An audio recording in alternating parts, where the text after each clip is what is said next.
जब मेरा आमा के अंदर छत्रवान हुआ वहाँ पहले भी, वहाँ का पूरी पहाड़ी में इतनी एनर्जी है कि इतनी एनर्जी मैंने बड़े बड़े सिद्ध क्षेत्रों में भी नहीं देखी, जितनी एनर्जी उस पहाड़ी के अंदर है। और पहाड़ के अंदर ऐसा आमा है, टोंक जिले में सुदर्शनोदय तीर्थ क्षेत्र, शरौली मोड़ से अंदर 13 किलोमीटर अंदर पड़ता है, बिल्कुल अंदर है वो, उसी टेकड़ी के अंदर, उसके अंदर ऐसा ज्यादा अपने पावरफुल एनर्जी है कि बहुत गजब।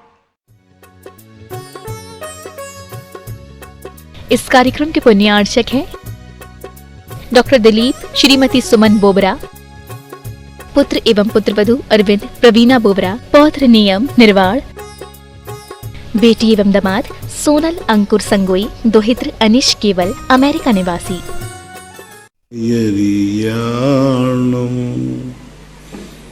नमो वज्रायाणं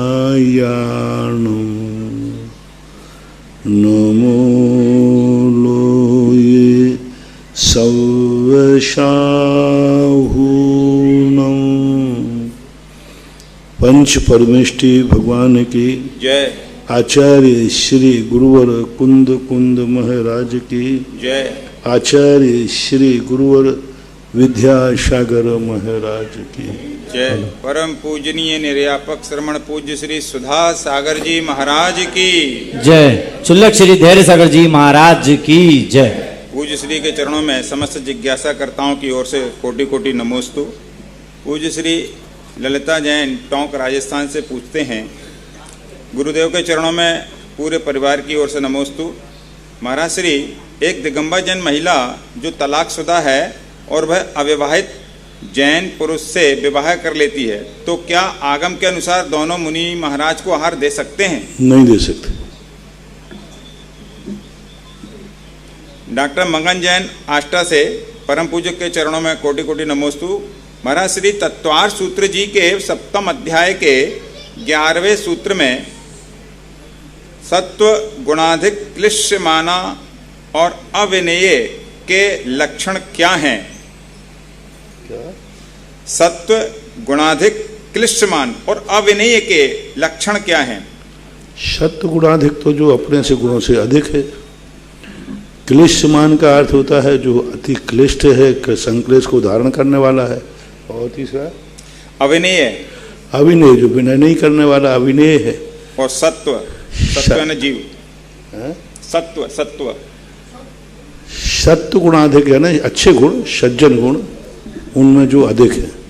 सत्व गुणाधिक, सत्य यहाँ अच्छे के रूप में आया है, प्रशंसा के रूप में आया है। जो अच्छे गुण हैं, बुरे गुण नहीं, अच्छे गुणों में जो अधिक हैं वो। विजय जैन मुंबई से मुनिश्री के चरणों में कोटि कोटि नमोस्तु। महाराज जी, क्या पिता का अपनी प्रभुता के अहंकार की भावना में, पिता का अपनी प्रभुता के अहंकार की भावना में अपनी संतानों में भेदभाव कर उनका बड़ा नुकसान करना धर्म संगत है? वैसे ये प्रकृति संगत नहीं, क्योंकि इससे प्रकृति का विकास बाधित होता है। इसमें कोई बेटा बोल रहा है जिसकी बाप में से हिस्सा कम मिला है, इसलिए बेटा मैं तेरे पापा से पूछूंगा कि तेरे क्या गुण हैं, क्या दुर्गुण हैं। कोई बाप जब बेटे से पक्षपात करता है तो नियम से बेटे में कोई ऐसा महादुर्गुण पाया जाता है जिस कारण से पिता को ऐसा करना पड़ता है। कौन माँ पिता हैं जो अपने बेटों के साथ इस प्रकार पक्षपात करें? लेकिन कोई ना कोई ऐसी मजबूरियाँ होती हैं, कोई परेशानियाँ होती हैं।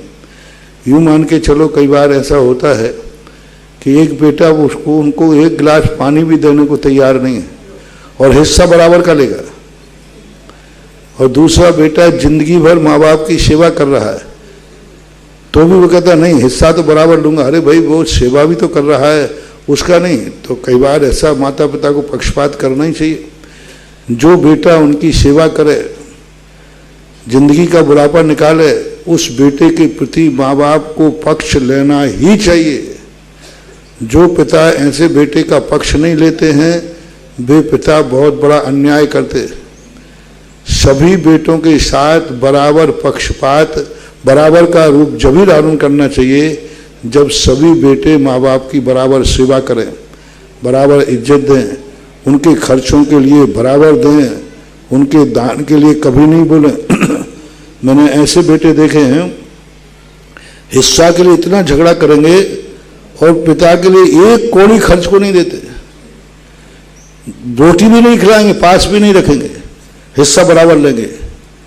तो ऐसे माँ बापों को यदि मेरे पास आशीर्वाद लेने आएगा तो मैं कहूँगा पिताजी आप बहुत जरूर पक्षपात करना, जो बेटा तुम्हारे पास रुक रहा है, जो तुम्हें रोक रहा है, जो तुम्हारी सेवा कर रहा है, उसको दूसरे बेटे से छुपा करके भी 2 नंबर में भी दोगे तो भी वो तुम्हारा धर्म ही माना जाएगा। ऐसा करने से बेटे माँ बाप की सेवा करेंगे, अन्यथा वो कहेंगे चाहे माँ बाप की सेवा करो या नहीं करो, हिस्सा तो बराबर मिल रहा है। तो ये पहले निर्णय करना चाहिए, जो मेरा सेवा करेगा उसके लिए हम यह चीज अधिक देंगे और देना ही चाहिए। राजीव जैन, अमर पाटन। मेरे आराध्य गुरुवर नमोस्तु। चतुर्थ काल में जब मुनिराज जी जंगल में रहते थे, उनके संग में कोई मुनिराज की समाधि हो जाने पर उनके शरीर को मुनिराज जी अपने रुकने के स्थान से आगे छोड़ देते थे। मुनिराज जी मृत शरीर को छूने के बाद कोई स्नान करते थे क्या? ऐसा कोई उल्लेख नहीं मिला, लेकिन करने में कोई बाधा नहीं, क्योंकि संगी पंचेंद्रिय के मृत शरीर का स्पर्श होने पर दंड स्नान का उल्लेख आया है। लेकिन अलग से मुनिराज के शरीर को छूने पर ऐसा होता है, ऐसा देखा नहीं गया, क्योंकि वर्तमान में संघों में मुनिराजों की समाधियां होती हैं और उनकी समाधि प्राण निकल जाने के बाद भी उस डेड बॉडी को मुनिराज छूते हैं, पालथी लगाते हैं, बैठालते हैं। तो उसके बावजूद भी किसी महाराज को स्नान करते हुए नहीं देखा गया। संघों में मुनिराजों की भी समाधि हुई हैं और उनके मरने के प्राण निकल चुनने के बाद भी उनके शरीर को छूते हैं, उनकी पलौथी लगाते, आसन लगाते, बैठालते हैं। तो उसके बाद फिर किसी ने स्नान किया है, दंड स्नान आदि, ऐसा संघों में परंपरा नहीं है। रत्नत्र पवित्रते। अब रत्नत्र तो निकल चुका है, इसलिए वो कह सकते हैं कि रत्नत्र निकल गया, इसलिए। और उनके साथ जाने वाले श्रावक भी स्नान करते हैं कि नहीं करते, ऐसा कोई आगम वचन नहीं है। सुनीता जैन, कोटा से। महाराज जी नमोस्तु। प्रश्न है कि धर्म और अध्यात्म में क्या अंतर है और इनका आपस में क्या संबंध है? धर्म एक साध्य है, अध्यात्म आदि ये साधन है। अध्यात्म शब्द ही बता रहा है आत्मा में लीन नहीं होना, आत्मा के निकट पहुंचना। अधि आत्म, आत्मा के निकट, आत्मा की तरफ, आत्मा की ओर जो ले जाता है वह अध्यात्म है। अधि अर्थ प्राप्ति के अर्थ में नहीं आता, निकट के अर्थ में आता है। इसलिए अध्यात्म कुंद भगवान ने श्री समय सार जी में अध्यात्म स्थान को भी उन्होंने पर कह दिया। अध्यात्म स्थान को उन्होंने 8-10 गाथाएं लिखी, उनमें गुण स्थानों के साथ साथ आध्यात्म स्थान भी उन्होंने कहा पर हैं, क्योंकि ये नैमित्तिक हैं, ये साधन रूप हैं, ये साध रूप नहीं है। तो कुंद भगवान के अनुसार तो अध्यात्म स्थान आगे जाकर छूट जाता है। जैसे अध्यात्म में जितना भी कथन होता है शुद्ध उपयोग की दशा का प्रवेश कथन है।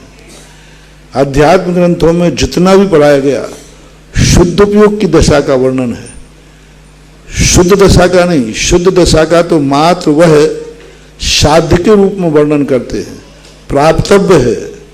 लेकिन जब अनुभूति की बात करते हैं तो वह शुद्ध उपयोग रूप अनुभूति है।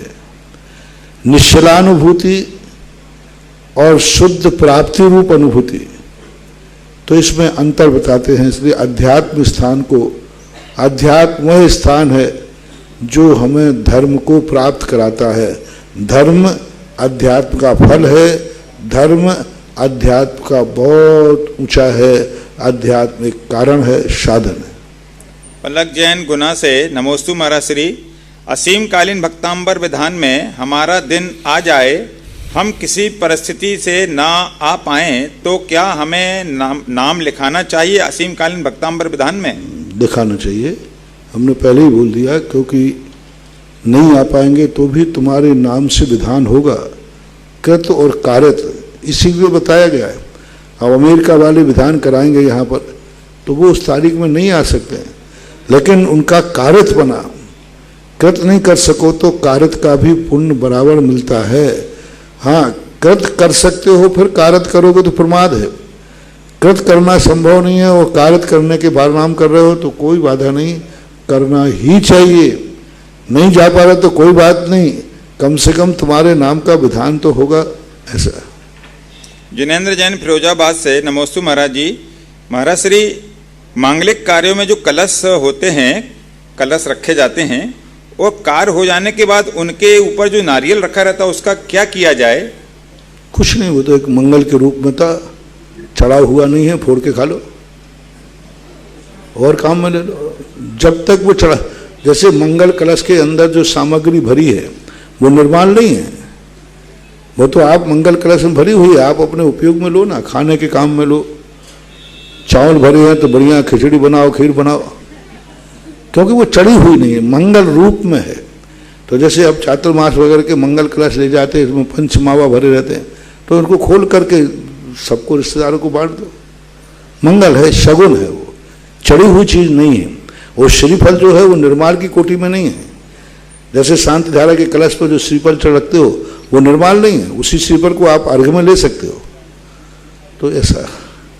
महेंद्र जैन पत्रकार इंदौर से, गुरुदेव नमोस्तु।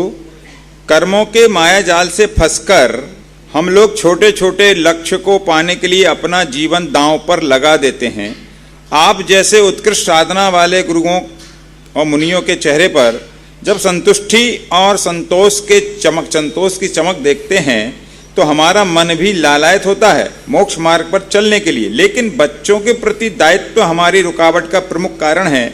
महाराज जी, बच्चों के बड़े होने तक ये समय निकल जाएगा, फिर ऐसी स्थिति में क्या किया जाए? दायित्व तक यदि काम करो तो अलग है, तुम तो कर्तृत्व की तरफ पहुंच जाते हो। दायित्व का तो बहुत बड़ी, दायित्व वाला कभी फंसता नहीं है। दायित्व पूरा करने के बाद कुछ नहीं, हमारे शास्त्रों में स्पष्ट उल्लेख आया, बेटा यदि योग्य हो जाता है तो योग्यता के बाद उसको अपना पूरा दायित्व सौंप कर फ्री हो जाना चाहिए। एक व्यक्ति को अपनी गोदी में मात बेटे को खिलाने की छूट है, तुम तो पोते को लेके बैठे हो। तुम अपने बेटे का खिलाओ, उसका पालन करो, उसका खर्चा उठाओ, उसका सब उठाओ। तुम्हारी ललक तो पोते को भी गोदी में लेने हो गई। तुम तो पोते के साथ भी तुम्हारा राग भाव बढ़ गया। ये है गिद्धता, ये है लोलुपता, ये दायित्व नहीं है, ये तुम्हारा मोह है।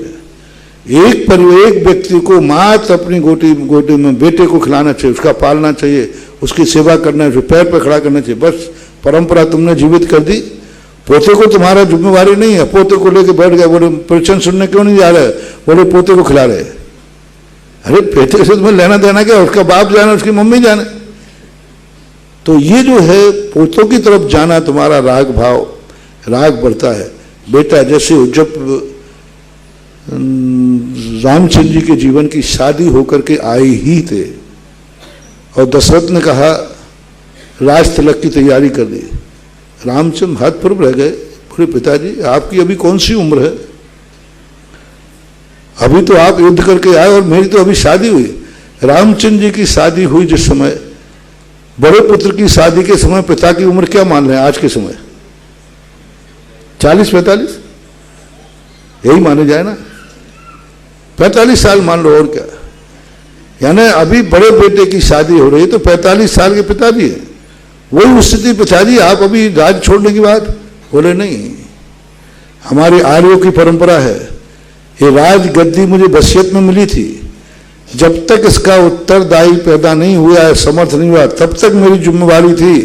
अब मैं देख लिया है कि तुम शादी ब्याह कर लिया, राजा बन गया। सच्चा पिता बेटे को 3 दिन का राजा नहीं बनाता। अब तू राजा बन करके रानी आई है तो आज से तू घर का राजा स्थायी होगा। और तुम लोग तो राजा 3 दिन का राजा, बाद में बाजा। वहां राजा बनाने का अर्थ ही था कि मैं तुम्हें आज से राजा बना रहा हूं, रानी आएगी, जैसे घर में आएगी तो राजा और रानी ये सारा राजपाट संभालो। 45 साल की उम्र, उस समय जो भी उम्र रही हो, दशरथ ने रामचंद्र जी को राज तिलक करने की बात करी। नहीं, मैं अब उत्तरदायित्व तुम्हारा हो गया, हमारा दायित्व खत्म हो गया, अब आगे हमारा कोई दायित्व नहीं है। हमारा दायित्व ये कि आत्म कल्याण। पूज्य जिनसेन स्वामी महाराज ने इसी बात का उल्लेख किया कि जैसे बेटा योग हो जाए तैसे ही बेटे को सबको सौंपकर अपना निवृत्ति मार्ग अपनाना चाहिए, पूर्णतः निवृत्ति। तो फिर ऐसा करें आप तो कोई बाधा नहीं। ऐसे लोग घर में रह करके भी जल से भिन्न कमल, कादे में हेम अमल। अभिषेक जैन, सांगानेर, जयपुर। महाराज श्री को नमोस्तु। महाराज श्री, अभिषेक करने के लिए कोई व्यक्ति जा रहा है नहाने के लिए, तब भी वो चप्पल पहन कर जाता है नहाने के लिए, और नहा करके फिर नहा धो करके फिर चप्पल पहन के जाता है रूम तक, बहुत तो उसे कपड़े सोले का वो शुद्धि का वो रहेगा? कोई भी नहाने के बाद अभिषेक को, आहार को चप्पल पहन के जाते हो। कई लोग कहते हैं महाराज ये चप्पल तो चमड़े की नहीं है, रबड़ की है, प्लास्टिक की। चप्पल किसी की हो। एक बार एक व्यक्ति ने, एक कॉमिक्स था, जैन कॉमिक्स था, उस कॉमिक्स के पीछे विज्ञापन छपा था जूतों का। तो वो व्यक्ति आया तो मैंने कहा भाई ये क्या किया आपने, ये तो धार्मिक वो किताब है। तो बोले आप गौर से देखिए कपड़े के हैं, चमड़े के नहीं। अब मेरे से ऐसा कहते, मैंने कहा बेटा तुम्हें यदि कोई अभी जूते लगवाऊं, महाराज ये जूते मारा है, अरे कुछ नहीं, चमड़े का नहीं है, कपड़े का है, तो कैसा लगेगा? अरे जूता चाहे सोने का हो, जूता तो जूता है, उसका नाम उपनह कहा है। किसी का भी हो, लकड़ी का हो, कपड़े का हो, कोई भी हो, जूता हमेशा वही रहेगा, उसको आप नहीं पहन सकते। जैनागम में धार्मिक क्रियाओं करते समय नंगे पैरों का ही वर्णन है, कुछ भी नहीं, मोजे भी नहीं, लकड़ी का भी नहीं, पाँव नहीं पहन सकते हो, नहीं पहन सकते। वो तो लकड़ी की है, लकड़ी तो शुद्ध होती है, सवाल उसका नहीं है, सवाल उसकी जाति का है। इसलिए नहाने के बाद जूते चप्पल पहनकर अभिषेक करना बाद में तो वो गलत है। देख के जाइए, नीचे जाइए, और नहीं है तो आप पहन के जाइए, वहां जाके फिर से नहाइए। लोकेश जैन, आवा। परम पूज्य के चरणों में कोटि कोटि नमोस्तु। महाराज श्री, 2 प्रकार के व्यक्ति होते हैं। एक वह व्यक्ति होता है जो भाग्य के भरोसे जीते हैं, दूसरा वह व्यक्ति जो पुरुषार्थ के भरोसे जीते हैं। महाराज श्री, इसमें कौन सा मार्ग सही है? पुरुषार्थ का मार्ग सही है। और पुरुषार्थ में भी जब व्यक्ति के मन में संतोष हो, भाग्य और पुरुषार्थ एक सिक्के के 2 पहलू हैं। भाग्यहीन पुरुषार्थ व्यक्ति को संक्लेश पैदा कराता है, और पुरुषार्थहीन भाग्य व्यक्ति को अकर्मण्य बनाता है। भाग्यहीन पुरुषार्थ, इसलिए दोनों चाहिए, पुरुषार्थ भी चाहिए, भाग्य भी चाहिए। मैना शुद्धि ने एक ही बात कही, पिताजी मेरे भाग्य में जो है वह होगा, लेकिन मैना शुद्धि ने यह भी कहा मैं जिस दिन पुरुषार्थ करूंगा भाग्य को भी पलट दूंगी, और पलट दिया। उमा जैन, अशोक विहार, दिल्ली। महाराज श्री के चरणों में 3 बार नमोस्तु। महाराज श्री, प्रश्न ये है, जैन धर्म में दशहरे का क्या महत्व है, और इस दिन बहन भाई के तिलक करती है, उसका क्या औचित्य है? दशहरा के संबंध में जैन दर्शन का कोई भी उल्लेख नहीं। दशहरा के संबंध में बड़ी विचित्र स्थितियां हैं। यदि दशहरा के दिन रावण का मरण हुआ था, तो फिर रावण दशहरा के दिन, अन्य दर्शन के अनुसार दशहरा के दिन रावण को मारा था, दशहरा उसका नाम पड़ा। तो फिर उसके बाद अन्य दर्शनकारों के अनुसार भी रावण के मारने के बाद रामचंद्र जी 6 महीने लंका में रहे। अब 6 महीने लंका में रहे तो फिर दिवाली कैसे मनाई गई? दशहरा 20 दिवाली, 20वें दिन दिवाली आ गई। तो दिवाली में फिर दिवाली का भी यही है कि रामचंद्र जी वनवास से लौटे थे। जब 6 महीने वहां रहे तो फिर कैसे लौट के आ गए? तो ये सब चीजें बड़ी विचारणीय हैं। जैन दर्शन के अनुसार दशहरा नवरात्रा का कोई भी उल्लेख नहीं है, कोई भी चर्चा भी नहीं है। बस इतना ही है कि विजय भरत चक्रवर्ती ने अश्विन शुक्ला दशमी के दिन विजय 6 खंड की विजय प्राप्त करने के लिए प्रयाण किया था। यह कथन भी रत्नाकर कवि ने भरतेश वैभव के अंतर्गत लिखा है, आचार्यकृत नहीं। वैभव काला सूरत भटार से मेरे आराध्य गुरुवर को त्रिवार नमोस्तु। महाराज श्री प्रश्न जिज्ञासा यह है कि हम टेंशन फ्री जीवन कैसे जिएं, कृपया जिज्ञासा का समाधान दें। Positive thinking and positive power, दो चीजें जिसके जीवन में है वो कभी टेंशन में नहीं आ सकता।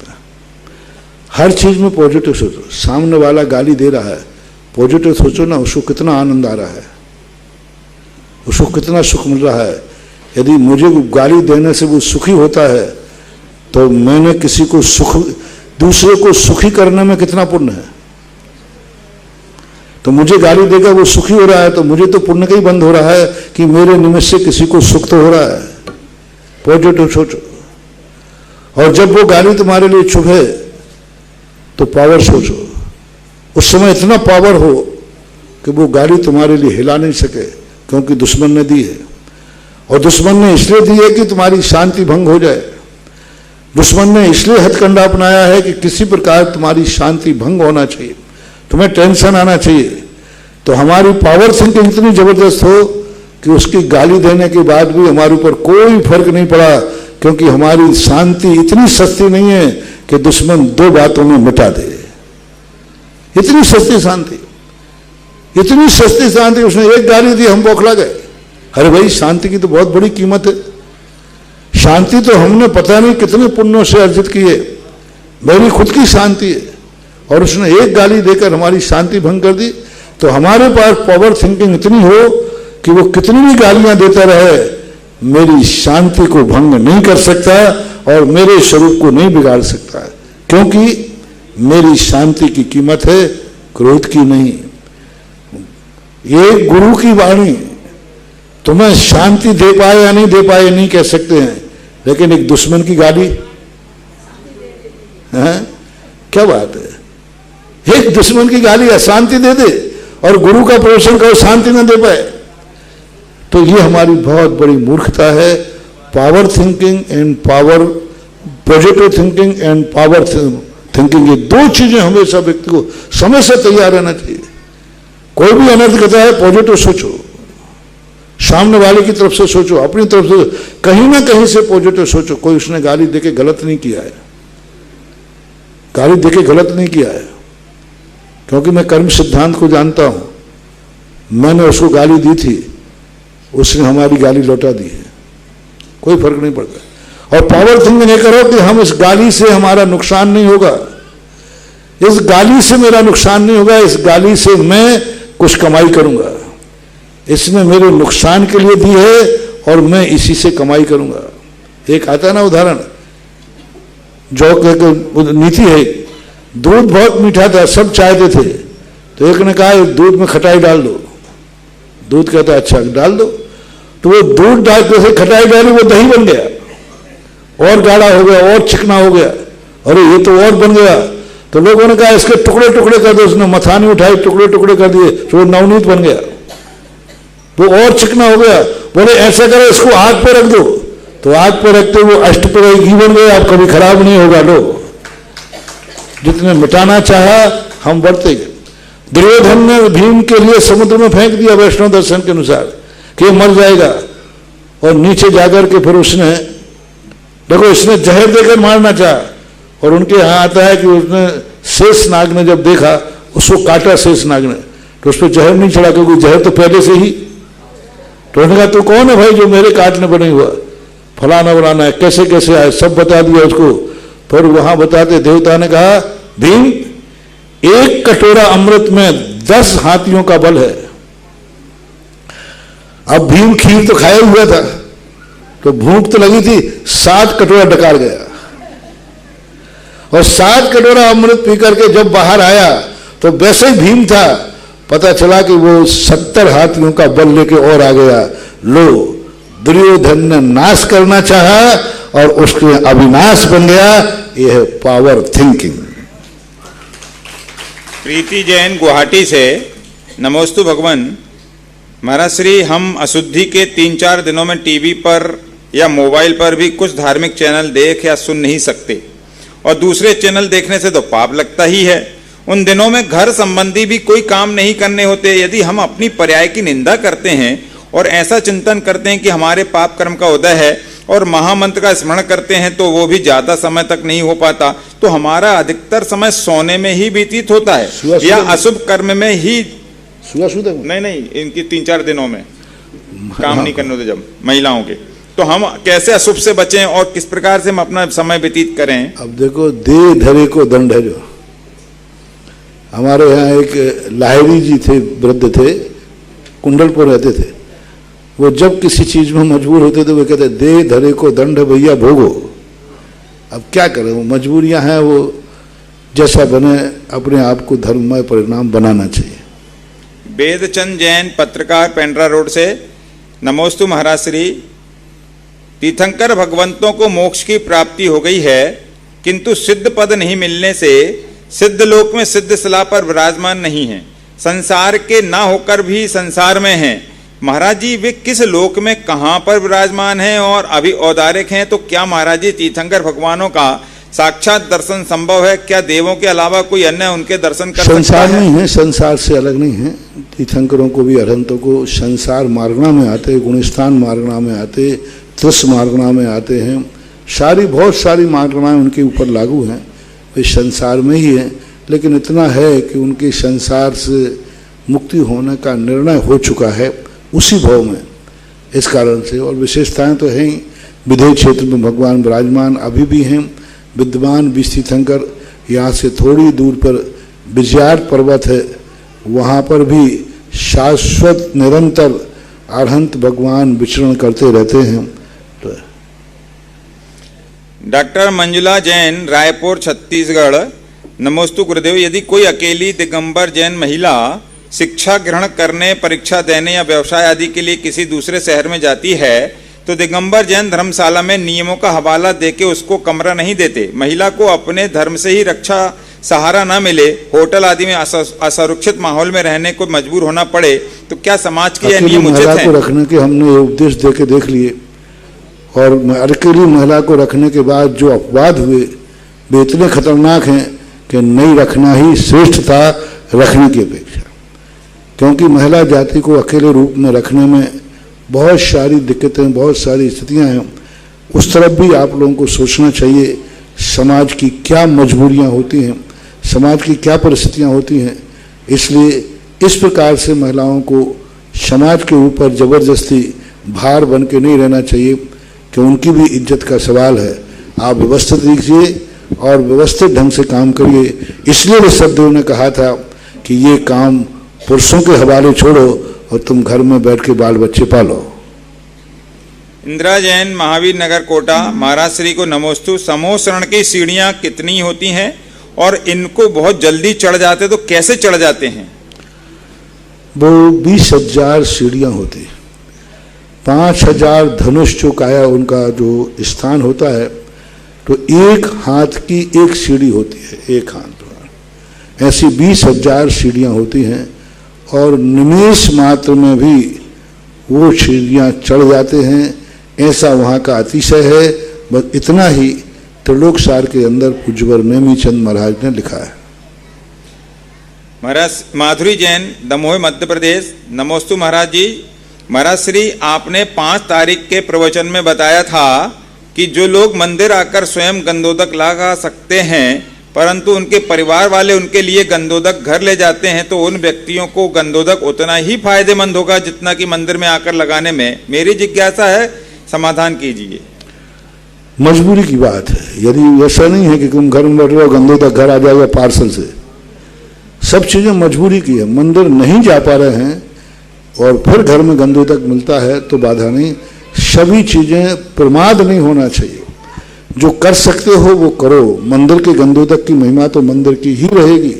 प्रभु की साक्षी में लगाने की गंधोदक की मेहनत प्रभु, लेकिन अब नहीं मिल पा रहा है तो घर में ठीक है। अरुणा पाटनी कोटा इंदौर इंदिरा विहार से नमोस्तु महाराज जी, संसार में नकारात्मक सकारात्मक दोनों तरह की सोच वाले व्यक्ति होते हैं। ये दोनों तरह की सोच हमें जन्म से ही प्राप्त होती है या पारिवारिक संस्कारों द्वारा निर्मित होती है? क्या नकारात्मक सोच वाले बालों को बदला जा सकता है? ऐसी बात नहीं है, परिवार से कोई आनुवांशिक नहीं शक्ति नहीं है, ये तो विचारों की है। एक ही परिवार में जन्मे हुए रावण का सोच नकारात्मक था, विभीषण का सोच सकारात्मक था। तो ऐसी बात नहीं है, एक ही व्यक्ति अपने जीवन में कभी सकारात्मक होता है, कभी नकारात्मक होता है।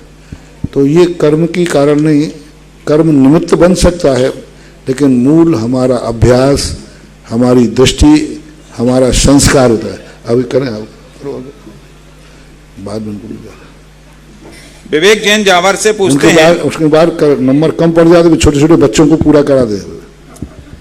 विवेक जैन जावर से पूछते हैं, गुरुवर नमोस्तु, आमा शिविर में नियम कोई सा भी नियम जब आपके यहाँ नाम कम हो तो इनको बता दिया करो, उतना ले। छोटे छोटे बच्चों में समय खराब नहीं करना। चले। सुनील टोंगिया भीलवाड़ा से नमोस्तु महाराज जी, मनुष्य की मौत के बाद प्रायः कह दिया जाता है कि व्यक्ति स्वर्ग सिधार गया, परंतु ऐसा कहने वाले रोते चिल्लाते भी हैं, भगवान से प्रार्थना भी करते हैं कि उसकी आत्मा को शांति दे और उसके लिए दीपक भी जलाते हैं। प्रश्न यह है कि मन में अगर यह विश्वास है आत्मा स्वर्ग सिधार गई, तो रोती क्यों है पे सब लोग?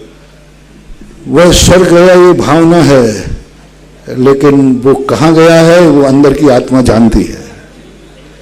सत्य और सभ्यता में अंतर है। सत्य तो वो जानता है कि वो भी संकलेश में था, संसारी था, रागी देशी था। तो सत्य अंदर की आवाज बोल रही है कि कोई जरूरी नहीं कि वो नरक गया हो, त्रियंज पशु आदि में भी जा सकता है। लेकिन सभ्यता बोल रही है कि नहीं, कहीं भी गया हो तुम तो यही कहो स्वर्ग जावे। तो ये सभ्यता स्वर्ग भेज रही है और सत्यता आंखों में आंसू ला रही है। वंशिका जैन सरस्वती कॉलोनी कोटा से महाराज श्री के चरणों में नमोस्तु। महाराज श्री, अगर भविष्य में क्या होने वाला है यह हमें कई बार पहले से ही ज्ञात होने सा लगता है, तो क्या ये कौन सा ज्ञान का विषय है महाराज जी, इसको क्या कहेंगे? कभी कभी क्या होता है, क्षयोपम ज्ञान होता है। क्षयोपम ज्ञान में एक निमित्त ज्ञान होता है। तो कभी कभी हमें कुछ ऐसे निमित्त संकेत मिलने लग जाते हैं कि वो हमें भविष्य का निर्णायक होता है। ये शुद्ध ज्ञानावरणी कर्म के क्षयोपम से नैमित्तिक और निमित्त शक्ति जागती है। चेतन जैन सिरौंज से 2 एवं 3 कल्याणक वाले तीर्थंकर को तीर्थंकर प्रकृति का बंध किनके पाद मूल में होगा, कृपया जिज्ञासा समाधान दें। तीर्थंकर के पाद मूल का है तो तीर्थंकर और शुद्ध केवली और केवली के पाद मूल में होता है।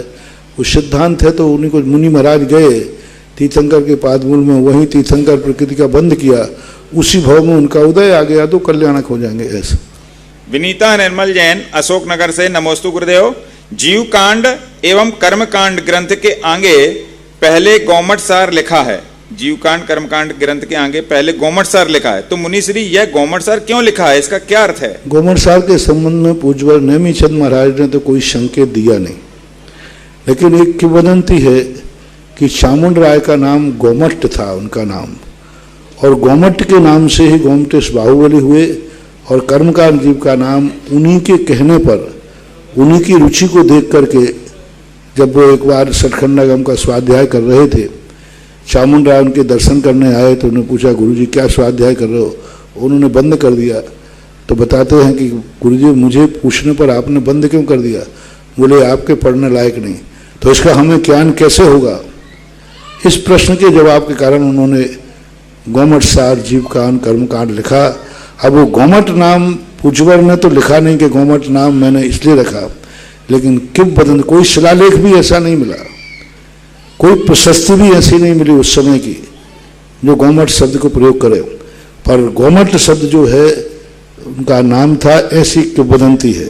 और गोमठ शब्द का अर्थ एक भी दूसरा होता है श्रेष्ठ, श्रेष्ठतम, श्रेष्ठ। गोमठ का अर्थ भी है, तो विवक्षा है।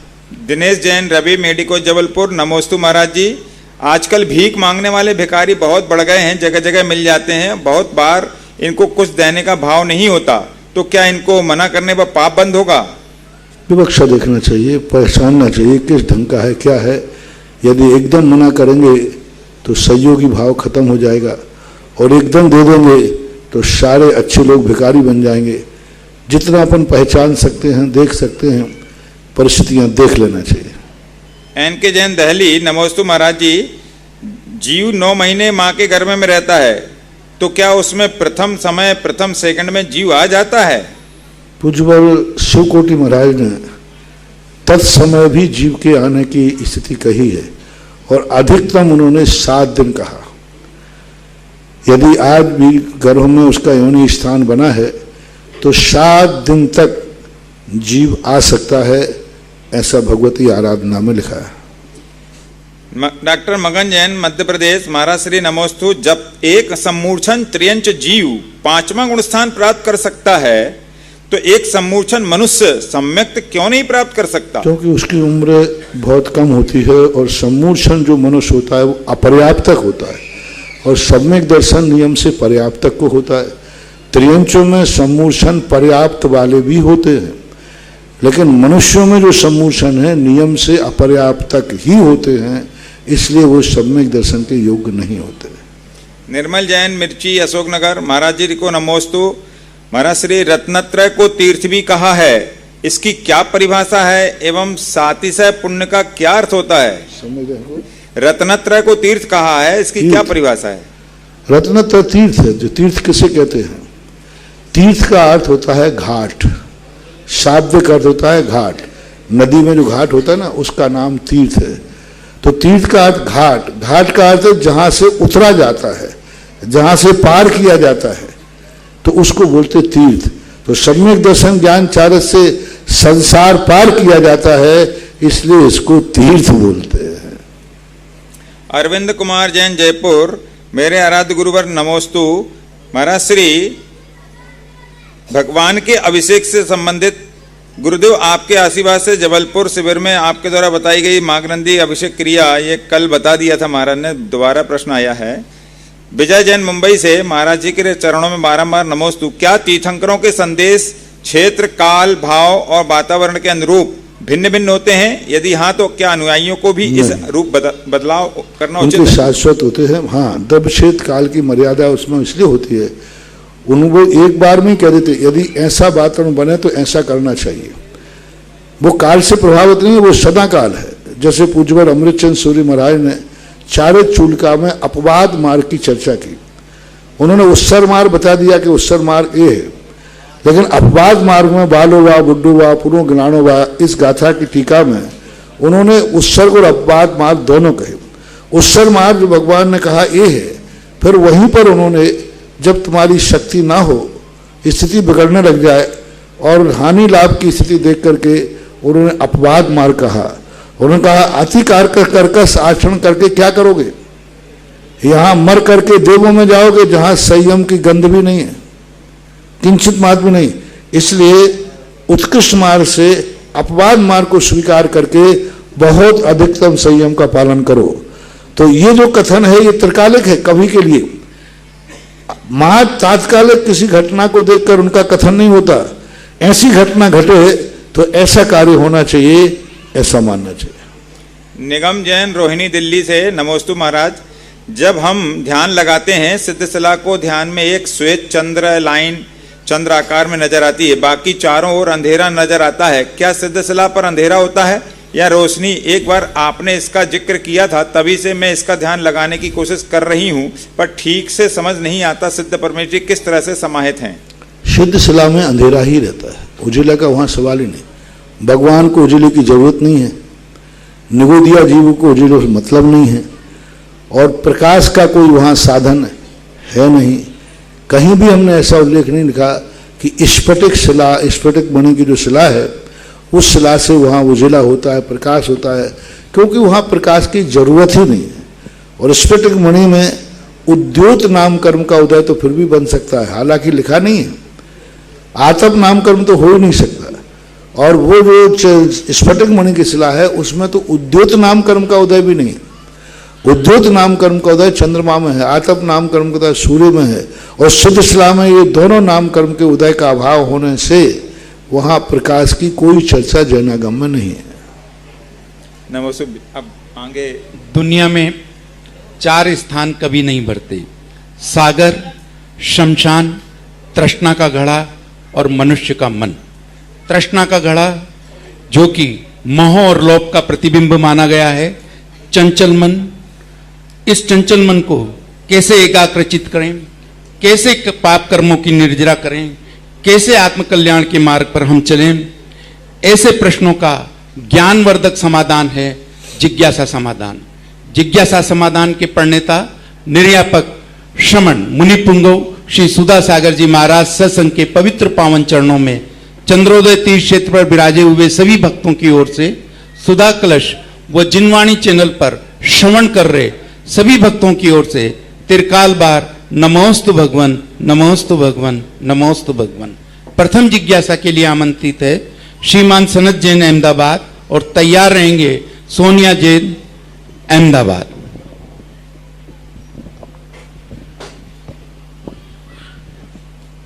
तीर्थोद्धारक, नए तीर्थ सर्जक मुनि पुंगव श्री सुधा सागर जी महाराज के चरणों में बारंबार नमोस्तु नमोस्तु नमोस्तु। महाराज जी श्रावक के 6 आवश्यक बताए गए हैं, लेकिन जब से जिज्ञासा समाधान और शंका समाधान शुरू हुआ, ये प्रोग्राम ने 7वां आवश्यक का रूप ले लिया है। हर दिन शाम को घर घर में ये कार्यक्रम देखा जाता है। लोगों के जीवन में बदलाव आया है और निश्चित एक हम धर्म की ओर समाज बढ़ रहा है। महाराज जी, हम आपके सारा समाज कृतार्थ रहेगा। मेरा प्रश्न एक है कि हम कहीं जैसे 6 डाला में पढ़ते हैं, तन उपजत अपनी उपज जान, तन नसत आपको नाश मान। तो ये आत्मा तो अनादि है। हर बार वो ऐसा क्यों सोचता है कि मेरा जन्म आज से ही हुआ है और मैं आज मर रहा हूँ? तो इस तरह की ये विस्मृत हो जाता है पहले का सब। और एक और सुबह में जैसा कि विद्वान स्नातक संगोष्ठी के बारे में थोड़ा जानना चाहेंगे। हमारे श्री नरेंद्र कुमार जी ने उसमें सहयोग किया है, तो उसके बारे में भी थोड़ा आप हमें। पहला प्रश्न तो ये है कि तन उपजत अपनी उपज जान, तन नसत आप। पर्याय बुद्धि हो जाती है, क्योंकि व्यक्ति को पर्याय से इतना लगाव हो जाता है, इतना लगाव हो जाता है कि वो भविष्य में इससे अच्छी कोई वस्तु हो सकती है कल्पना ही नहीं कर सकता। वो कहता है कि इससे अच्छी नहीं। पूज्यपाद स्वामी ने इष्टोपदेश के अंदर कहा, जो जिस पर्याय में पहुंच जाता है, भिष्टा का कीड़ा भिष्टा में ही राजी है, उसे स्वर्गों से कोई लेना देना नहीं है। तो ये कहलाती पर्याय मूढ़ता। इसलिए हमारे जैनाचार्य ने कहा, पज्जय मूढ़ो मूढ़ा। पर्याय में जो व्यक्ति मूढ़ हो जाता है, उसको आगे कुछ दिखता ही नहीं है, उसको तो यही सब कुछ है। तो इसी मोह के कारण से, और ऐसा क्यों होता है? मोह महामद पियो अनादि। मोह रूपी जो नशा है, उस कारण से ऐसी परिणति उसको हो जाती है, ऐसा मानना चाहिए।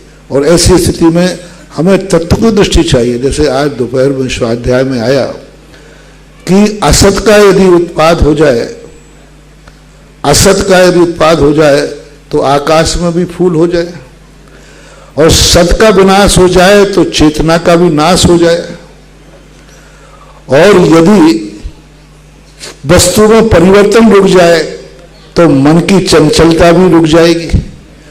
और यदि वस्तु स्थिर हो जाए, चढ़क हो जाए, और वस्तु को यदि हम क्षणिक ही मान लें कि वस्तु क्षणिक ही है, तो फिर वस्तु में जो शाश्वतपना है वो भी नाश को प्राप्त हो जाए।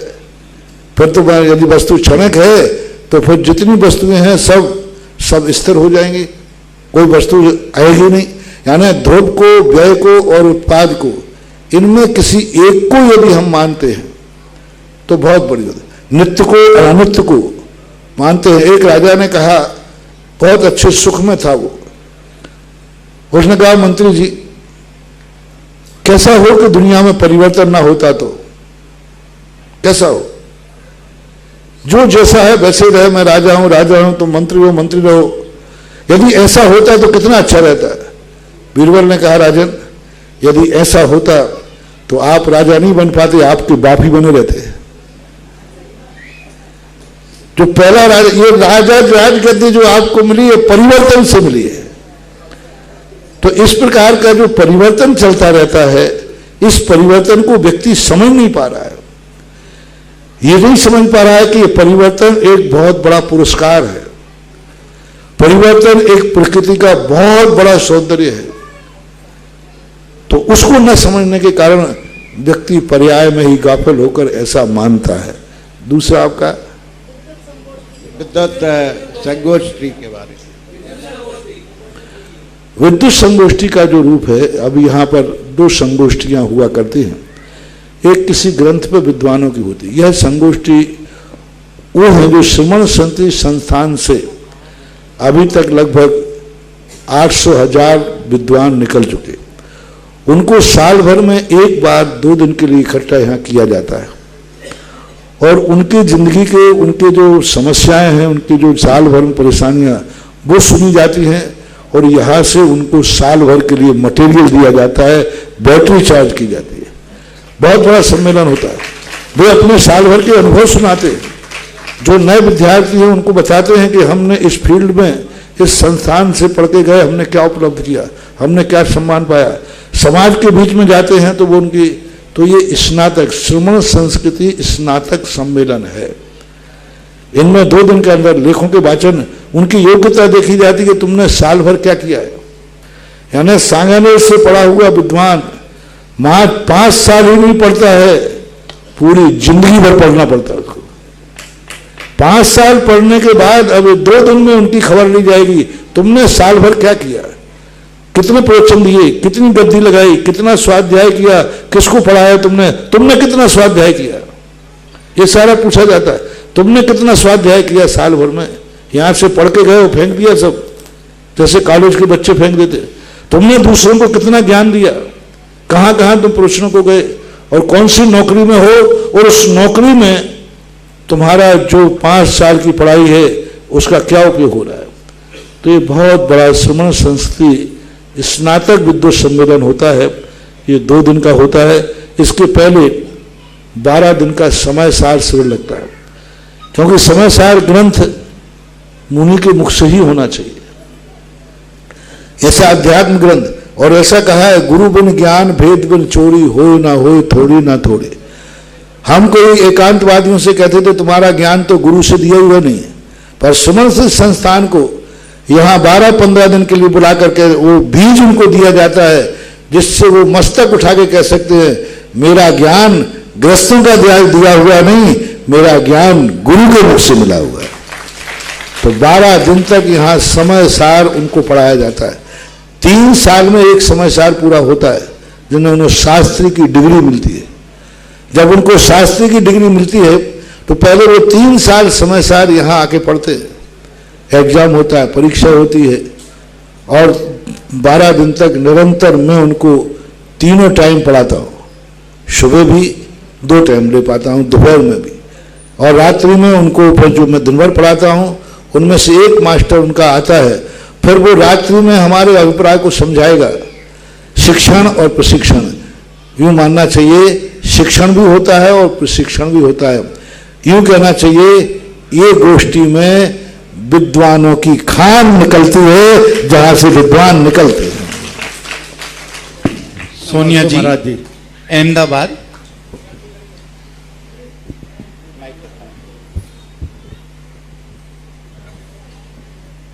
मुनि पुंगव श्री 108 सुधासागर जी महाराज के चरणों में मेरे और मेरे परिवार की तरफ से त्रिकालवार नमोस्तु नमोस्तु नमोस्तु। अच्छा मुनि श्री, मेरी जिज्ञासा ये है कि विद्युत संगोष्ठी विद्वानों के लिए है, उससे पुण्यार्जन करने से किस पुण्य का बंध होगा हमें? हमारे यहाँ 2 चीजें हैं।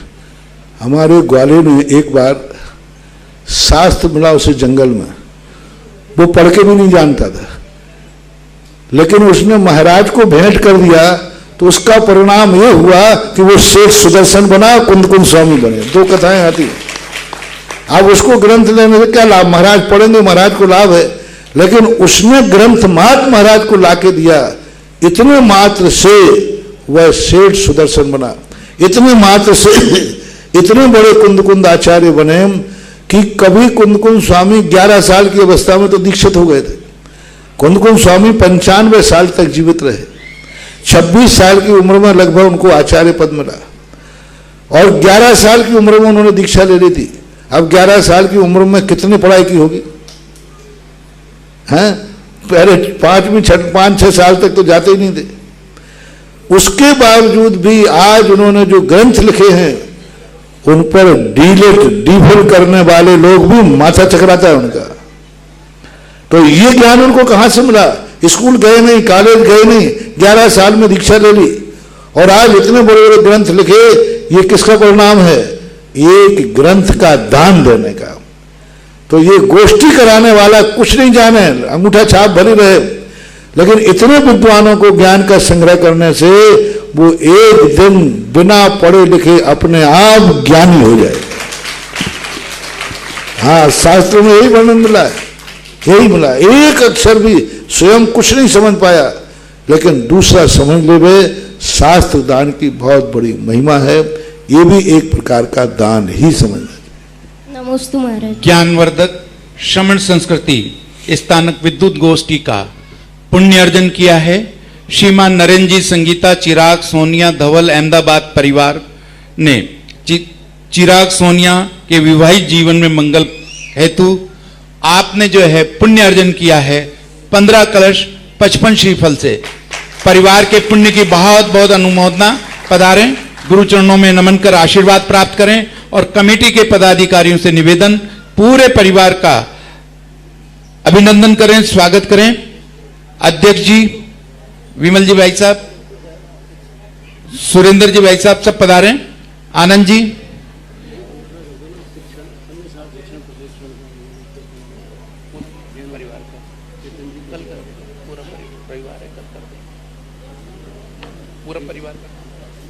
इसी के साथ में मूल नायक भगवान के बड़े बाबा की शांति धारा का पुण्य अर्जन किया है।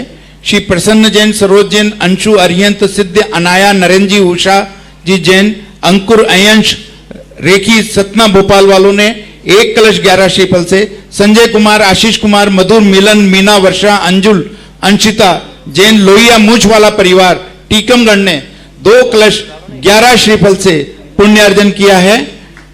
आपके जिन्होंने आज शांति धारा का पुण्य अर्जन किया है उनके पुण्य की बहुत बहुत अनुमोदना।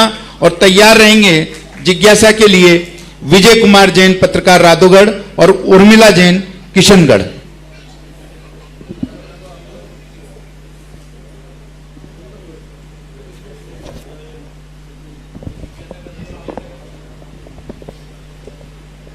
निर्यापक श्रमण मुनि पुंगम 108 सुधा सागर जी महाराज के पवित्र पावन चरणों में मेरे परिवार की ओर से, मेरी ओर से, मेरे गृह नगर राघोगढ़ की समस्त जैन समाज की ओर से त्रिवार नमोस्तु नमोस्तु नमोस्तु। महाराज जी, आपने चंबलेश्वर में एक बात कही थी कि आप मुझे खंडहर सौंपो, मैं इंद्रप्रस्थ बनाकर दूंगा।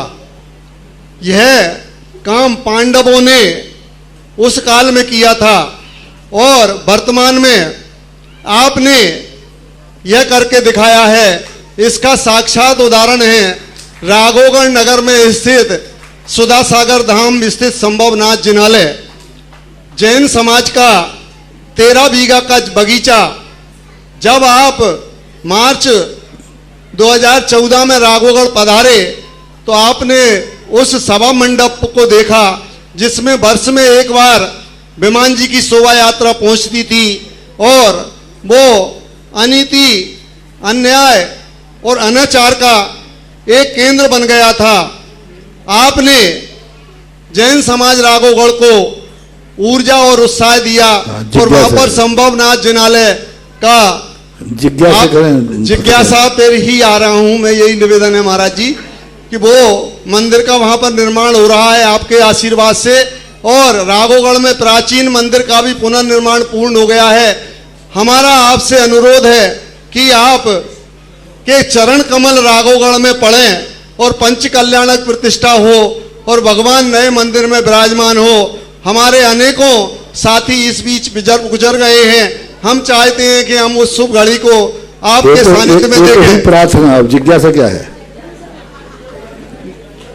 देखिए भाई, जिज्ञासा ये है महाराज जी कि तीर्थंकरों की समोशरण और केवलियों की गंध कुटी में क्या अंतर है, कृपया हमें बताने की कृपा करें। जो रावण की इन्होंने कथा सुनाई, वो कथा हमें वो धाम ऐसा मिला था कि हमें भी प्रवेश करना, पूरे गांव वालों के लिए उस सुविधाओं का बाड़ा दिया था। एक बहुत बड़ा जन समाज ने उपकार किया था कि पूरे गांव के लोग सुबह 2 नंबर का उसी 13 बीघा के बाड़े में जाते थे। ये जैन समाज का जब वहाँ देखा स्थिति, आज भी बहुत अच्छी स्थिति में आ गया है, बहुत बड़ी चीज में। दूसरी बात है कि तीर्थंकरों के समोषण में और गंध कुटी में बहुत अंतर होता है, क्योंकि तीर्थंकरों का जो वैभव है समोषण का, 12 सभाएं रूप व्यवस्थित है, गंध कुटी में वो नहीं होता। गंध कुटी में एक सामान्य व्यवस्था बैठने की होती है, 12 सभाएं रूप नहीं रहती। चारों निकाय के देव हों कोई नियम नहीं, सभी मनुष्य त्रिवंश बैठे हुए नियम नहीं। यूं मान लो कि ये प्रवचन सभा और एक कमरे में बैठ के चर्चा, तो कमरे में बैठकर जैसे चर्चा होती है ऐसी चर्चा के रूप में है। गंध कुटी के साथ 12 सभाओं का कोई उल्लेख नहीं, मानस्तंभ का उल्लेख नहीं, परकोटे आदि का उल्लेख नहीं, स्तूपों का उल्लेख नहीं, चैत्र वृक्षों का उल्लेख नहीं, मात्र एक सामान्य उपदेश रूप परिणति होती है। ऐसा। नमोस्तु महाराज जी, नमोस्तु नमोस्तु नमोस्तु। मैं उर्मिला जैन के संगठ से। महाराज जी, मेरा प्रश्न है कि जो 11 व्रत प्रतिमाएं बताई गई है उसमें एक सचित त्याग प्रतिमा है, तो उसका क्या अर्थ है और उसको कैसे मतलब पालन करें उसका? सचित त्याग का अर्थ है सीधा साबुत फल नहीं खाना जीव, क्योंकि मूल प्रत्येक जीव उसमें अलग होता है और फिर उसके साथ में अनेक अनंत निगोदिया जीव उसमें पाए जाते हैं, क्योंकि हर वृक्ष हर तरफ से सप्रतिष्ठित अप्रतिष्ठित दोनों होता है। नीचे से व्यक्ति ऊपर बढ़ता है तो वो अप्रतिष्ठित हो जाता है, लेकिन जहाँ पर कोंपल होती है वो वहाँ पर सप्रतिष्ठित होता है। जहाँ से फल लगा हुआ रहता है, फल की जड़ में सप्रतिष्ठित बना रहता है, फल का जहाँ डंठल होता है। तो इस प्रकार से जीवों की उत्पत्ति कारण से अब अचित्त करने के 2 प्रावधान मिले, एक अग्निपक और एक छिन्न भिन्न, यंत्र पेलन और रसायन। ये 4 प्रकार से सचित्त को अचित्त करने का प्रावधान मिला। सर्वश्रेष्ठ है अग्निपक को। अग्निपक के लिए निर्बाध रूप से पूज्यवर भट्टकेर आचार्य महाराज ने अग्निपक को सर्वश्रेष्ठ माना कि अग्नि से पका हुआ। अब अग्नि में 2 प्रकार का पकाए जाते हैं। कुछ चीजें ऐसी पकाई जाती हैं जो पूर्णता पकती हैं, कुछ वस्तुएं ऐसी हैं कि पकने के बाद विकृत हो जाती हैं, तो उनको बाष्पीकरण करना चाहिए।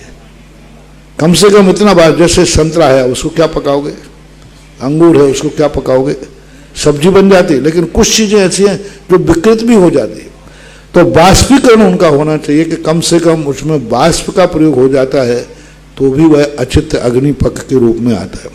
पूज्यवर शिव कोटि महाराज ने, वो भी उसी काल के लगभग 1वीं शताब्दी के आचार्य हैं, उन्होंने एक छिन्न भिन्न के लिए भी अपराशुक की संख्या दी।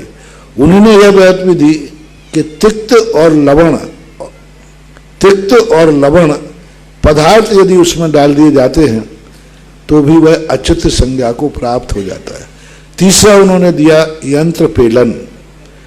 यदि यंत्र के द्वारा उनको पेल दिया जाता है, लुगदी बना दी जाती है, घिस दिया जाता है, अथवा रस निकाल दिया जाता है, तो ऐसे मात्र चीज वनस्पति काय में ही होते हैं, क्योंकि पृथ्वी काय जीव में के शरीर में निगोदिया जीव नहीं होते, वायु काय शरीर के जीव में निगोदिया जीव नहीं होते, अग्नि काय के शरीर में निगोदिया जीव नहीं होते, जल काय के शरीर में निगोदिया जीव नहीं होते। मात्र वनस्पति काय वे जीव ऐसा है जिसमें अनंत निगोदिया जीव पाए जाते हैं। ऐसा नमोस्तु महाराज। तैयार रहेंगे रतनलाल जी गंगवाल और ममता जी पांड्या भिलाई। श्रीमती किरण लता गंगवाल, रतनलाल जी गंगवाल, किशनगढ़ रेंडवाल निवासी सुभाष नगर शास्त्री नगर जयपुर वालों ने पुण्य अर्जन किया है। श्रमण संस्कृति संस्थान जयपुर बालिका छात्रावास के लिए आपने एक कलश से 1 लाख रुपए से एक बालिका को गोद लिया है। आपके पुण्य की बहुत बहुत अनुमोदना। इसी के साथ में पधारें, गुरु चरणों में नमन करके आशीर्वाद भी ग्रहण करें। और इसी के साथ में पंच बीजाक्षर रीम शिलाओं का पुण्य अर्जन किया है। श्री पल्लवी जैन, ओम प्रकाश जैन, गौरव जैन, पंकज जैन, रवि जैन ग्वालियर ने 5 शिलाओं का। श्री सुनील कुमार, विद्या, संजय, मिट्ठू, जयेश, शिल्पा, विपिन, शिखा चाबड़ा परिवार रेवासा वाले सूरत गुजरात ने 5 शिलाओं का। श्री भवानी शंकर जी जैन, कांति जैन, नीता जैन दिल्ली ने भी पुण्य अर्जन किया है। इसी के साथ में श्री बसंती लाल जी, विमला जी, मुकेश जी, सीमा, पवन जी, प्रतिभा, रूपांशी, गीत, दादाबाड़ी कोटा ने भी 5 शिलाओं का पुण्य अर्जन किया है। केशव कुमार, मनोज कुमार, देवेंद्र कुमार, आमर्श, भाविक, निहान कस्बा थाना ने भी पुण्य अर्जन किया है। और इसी के साथ में वीरेंद्र, पीना, प्रेरणा, पुनीत कुमार जैन झालावाड़ ने भी 5 बीजाक्षर रीम शिलाओं का पुण्य अर्जन किया है। जिन्होंने भी पुण्य अर्जन किया है उनके पुण्य की बहुत बहुत अनुमोदना। और अगर वो यहां पर विराजमान हैं, पधारें और शिलाओं का स्थापना कर पुण्य अर्जन करें। निवेदन जिज्ञासा के लिए ममता जी पांड्या आगे आ जाएं, भिलाई वाले। ममता जी पांड्या शीघ्रता से आगे आ जाएं, भिलाई वाले।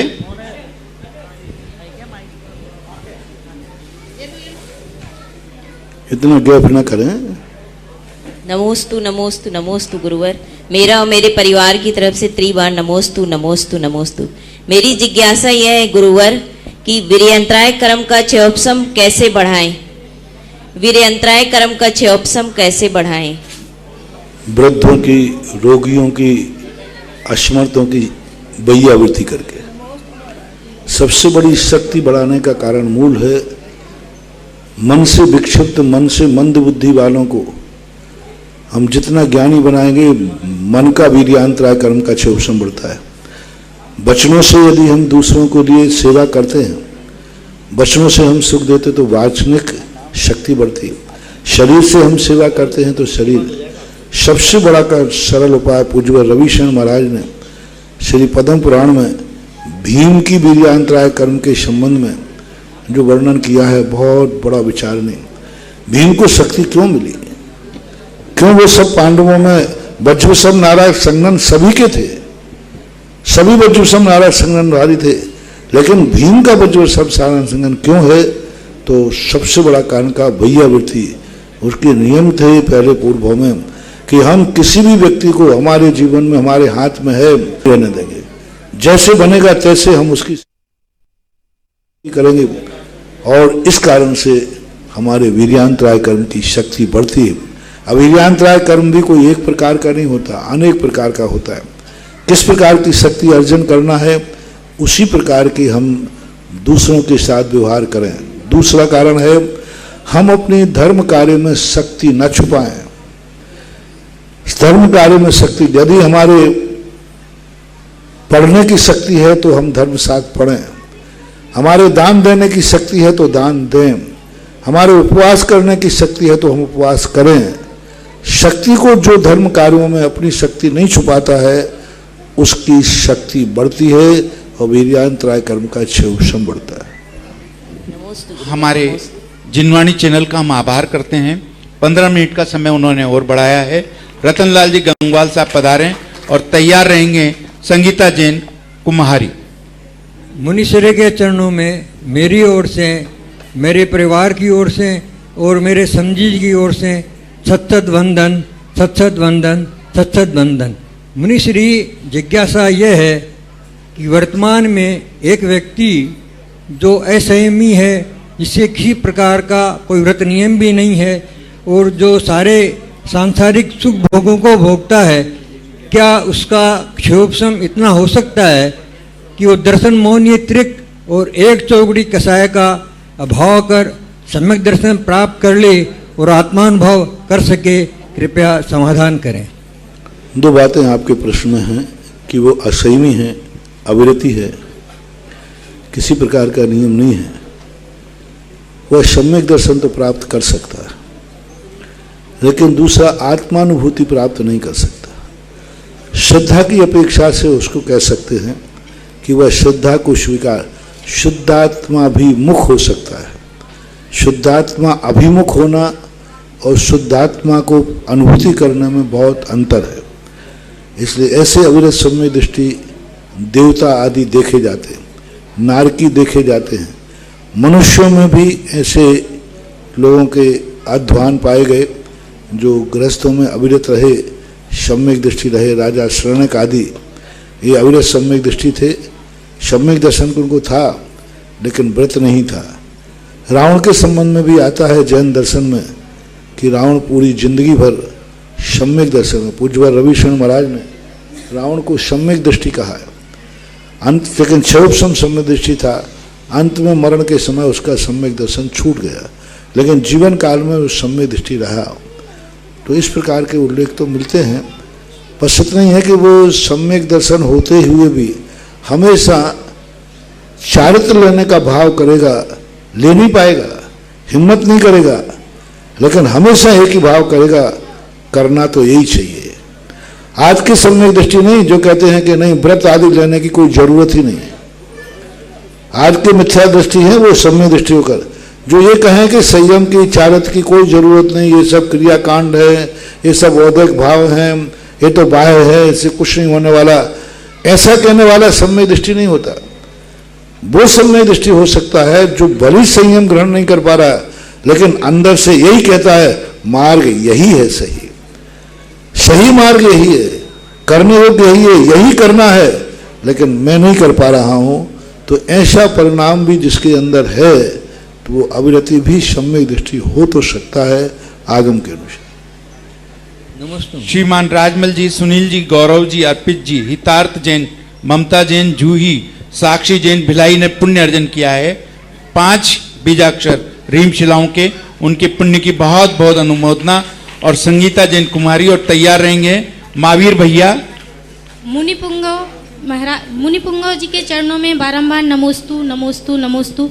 महाराज जी निवेदन है कि कुंडलपुर कुम्हारी में आपके चरणारविंद पढ़ें तो हमारा बहुत बड़ा सौभाग्य होगा। प्रार्थना नहीं, प्रार्थना सभा नहीं है, ये जिज्ञासा सभा है, जिज्ञासा कीजिए। महाराज जी हमारा प्रश्न यह है कि परिवार में जैसे किसी से झगड़ा हो जाए और फिर हमारे मन में संसार के प्रति अनित्यता या कि एकत्व भावनाओं का चिंतन आए तो क्या वह वैराग्य की कोटि के अंतर्गत आता है? वैराग्य कोटि में आ भी सकता है, नहीं भी आ सकता, क्योंकि कई लोगों ने अभाव में भी दीक्षा ली है। अभाव में भी बहुत सारी दीक्षा है। हरिवंश पुराण के अंदर एक कथा आई कि एक व्यक्ति था, उसको इतना दुख आया, इतना दुख आया, इतनी गरीबी आई कि कोई भीख भी नहीं दे रहा था, भीख भी नहीं दे रहा था, मजदूरी भी नहीं दे रहा है। अंत में उसने सुसाइड करने का मन बनाया। वो जंगल में जाकर के एक पेड़ के नीचे बैठ करके सोच रहा था और उसने सुसाइड की तैयारी कर ली कि मुझे मरना है। जैसे वो सुसाइड करने वाला था वहां एक मुनिराज आए। मुनिराज ने उसको कहा क्या कर रहे भाई? बोले महाराज क्या करूंगा जी का के, मुंह को मरना है मुझे, कोई खाने को तो मिलने वाला नहीं, कोई मजदूरी भीख भी नहीं दे रहा, तो तड़प तड़प के मरने की अपेक्षा मर जाऊं। तो बताते महाराज ने उसको इतना उपदेश दिया, इतना अच्छा उपदेश दिया कि बाद में मुनि बना और मुनि बन के तपस्या की और स्वर्ग गया। तो ऐसे अभाव के उदाहरण मिलते तो हैं, लेकिन इसको गारंटेड नहीं कह सकते हैं। एक बार गोष्ठी के समय हुआ कि निराला का वैराग और आचार्य विद्यासागर का वैराग एक सा है। सूर्यकांत त्रिपाठी एक निराला हुए जिन्होंने बहुत, पर उनका वैराग में और आचार्य के वैराग में बहुत अंतर है, लेकिन लोगों ने कहा एक सा वैराग है। उनको भी अंत में वैराग हुआ था, सूर्यकांत त्रिपाठी निराला बहुत वैराग हुआ, उन्होंने लिखा भी है। लेकिन कब वैराग हुआ? जब उन्होंने सब कुछ पाना चाहा और नहीं मिला। लोमड़ी ने अंगूर खाना चाहे और अंगूर नहीं मिले तो अंगूर कर। उन्होंने पूरा संसार भोगना चाहा, उन्होंने जितना भी संसार बसाना चाहा, लेकिन अंत में जब उनकी अंतिम बेटी थी सुनीता नाम की, तो जितने संसार थे सब कुछ मर गए, जितने बेटे हुए सब मरते गए। अंत में जब बेटी भी मर गई तो उनको संसार से वैराग हो गया। बोले संसार असार है, इसमें इच्छाएं करना बेकार है, सब कुछ है। तो इसमें और आचार्य श्री के वैराग के संबंध में उनको अंगूर नहीं मिले, सुबट्टे नहीं, उनने अंगूर लिए ही नहीं। तो ऐसे वैराग के संबंध में उसके परिणामों के ऊपर आश्रित है। आदिनाथ भगवान के पूर्व प्रभाव जब वो जय वर्मा की पर्याय में थे, उनको वैराग हो गया क्योंकि उनके पिताजी ने उनको राजपाट नहीं दिया, राजपाट नहीं दिया उनको, तो उनको वैराग हो गया। तो महाराज के बाद में महाराज मुझे दीक्षा दे दो, बोले कहो ये संसार सब बेकार है, सब धोखा। तो महाराज ने कहा कि बेकार बोलते समय माथे पे सिकन क्यों आ रहा है, जोर से क्यों बोला? बोले साहब सब बेकार, सब धोखेबाज। तो महाराज ने कहा माता, अरे महाराज उनका तो नाम ही मत लो, वे माता पिता सब धोखेबाज होते हैं। महाराज समझ गया कि वैराग्य नहीं है, कसाय है। बोले कैसे धोखेबाज, बताओ महाराज, सुनो महाराज कैसे धोखेबाज नहीं? मैं बड़ा पुत्र था और मुझे राजगद्दी नहीं दी, छोटे को दे दी, क्या ये माँ बाप विश्वसनीय है? महाराज इसलिए हमें वैराग हो गया। महाराज ने कहा इसको राज्य नहीं मिला तो वैराग हो गया, और कल के दिन बन जाएगा तो मुनि पर छोड़ देगा। फिर महाराज ने उसका उपदेश दिया। तो ऐसे भी उदाहरण मिलते हैं। तो ऐसे कारणों को नियामक नहीं कहती, खतरा ज्यादा है ऐसे कारणों में। महावीर भैया और तैयार रहेंगे ब्रह्मचारिणी विमलेश दीदी, और उसके बाद में पुनीत जैन शिवप्री तैयार रहेंगे, आगे आ जाएं। मेरे गुरुदेव को बारंबार नमोस्तु। महाराज श्री, ये प्रश्न रमेश जी गदिया गांधीधाम सूरत का है। एक बार अर्जुन ने कृष्ण से पूछा कि भगवान जो आपके चरणों की वंदना करता है वो भी तकलीफ में रहता है, और जो आपकी चरणों में नहीं रहता वो भी तकलीफ में रहता है, और भगवान जो आपकी शरण में रहता है वो भी सुखी है, और जो आपकी शरण में नहीं वो भी सुखी होता है। भगवान मेरी जिज्ञासा यह है कि फिर लोग आपकी शरण में क्यों आवे? गुरुवर मेरी भी आपसे यह जिज्ञासा है कि हम भगवान की शरण में क्यों जावे? दुनिया तो ऐसी ही दिखाई। पहली बात तो कृष्ण जी ने ये प्रश्न किया ही नहीं।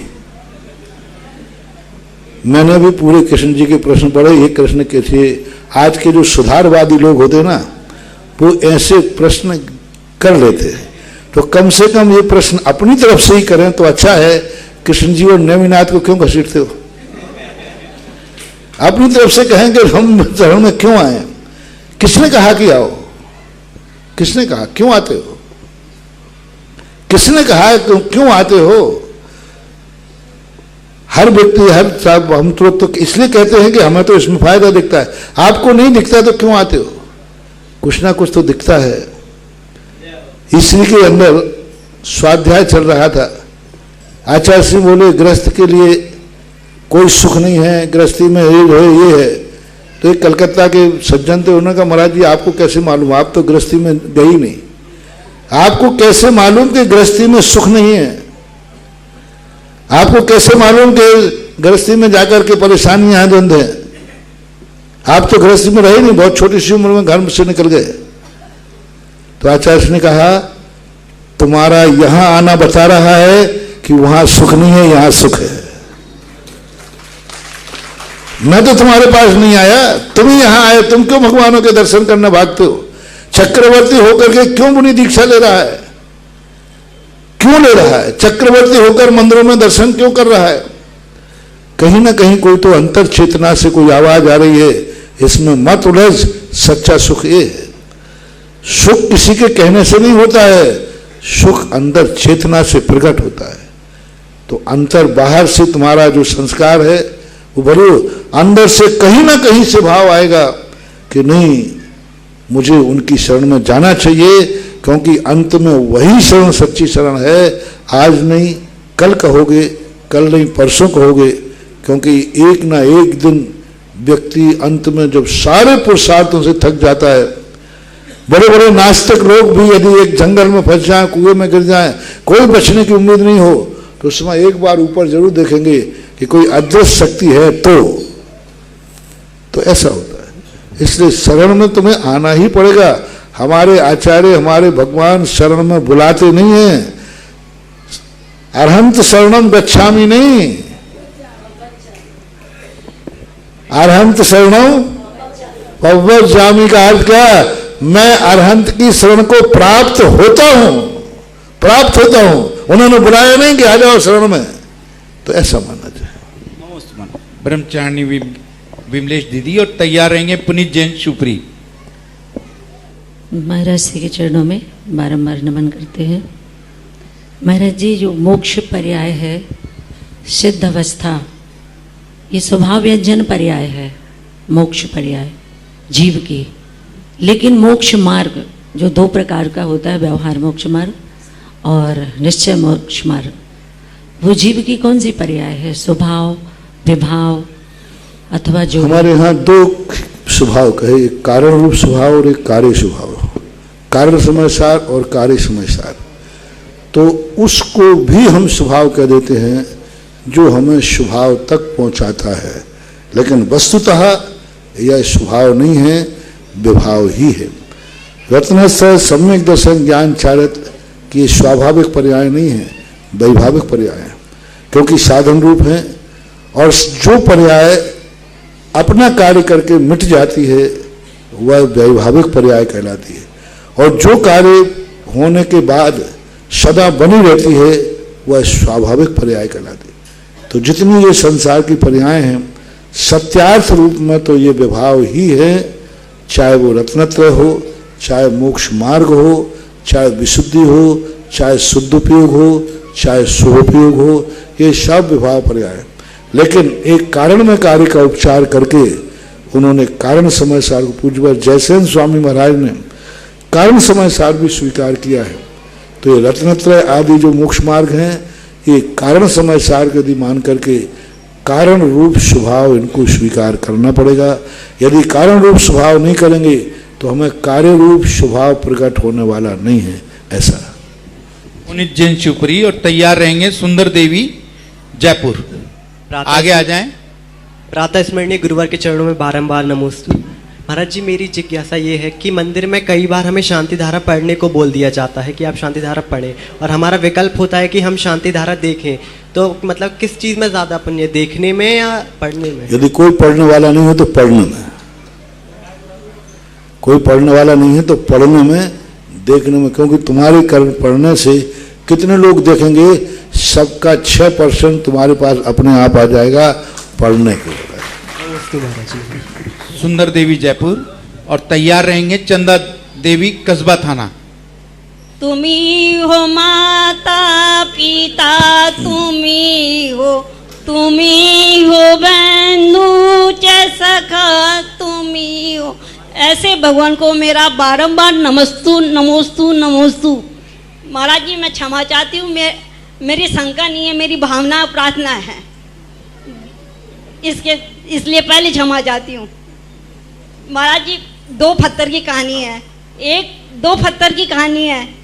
एक पत्थर तो अपने संयम की छेनी से अपने आप को पूज्य बनाने के में लगा हुआ है, लेकिन दूसरा पत्थर इतना कठोर है कि उसको उस निमित्त का कोई असर ही नहीं पड़ रहा। इतना कठोर हो रहा है कि वो कुंभकर्ण की नींद ही सोया पड़ा है। अब उसको उसकी भविष्य की दुर्दशा देख के बहुत समझाता है, आजा मेरी गाड़ी में बैठ जा, आजा मेरी गाड़ी में बैठ जा, लेकिन उसके कोई फर्क नहीं पड़ रहा। वो तो नास्तिक, अभव्य, नपुंसक, क्या क्या बोलूँगा आपको समझ में नहीं आ रही, लेकिन उसकी भावना सुनिए आप। उसकी भावना है, नमोकार मैं सारा जीवन बना लूं, महामंत्र से चेतना को। समझ गया, मैं समझ गया। और कुछ नहीं है भाई, इन्होंने जो कहानी सुनाई है इनकी मियाँ बीवी की कहानी है, क्योंकि इनके श्रीमान को भी मैं जानता हूँ और उनकी श्रीमती ये इनको भी जानता हूँ। एक जो इन्होंने दूसरी कहानी सुनाई वो उनकी है, और जो दूसरे नंबर सुनाई वो इनकी है। अब इन दोनों की कहानियां हैं, एक था राजा एक थी रानी, दोनों मर गए, खत्म कहानी।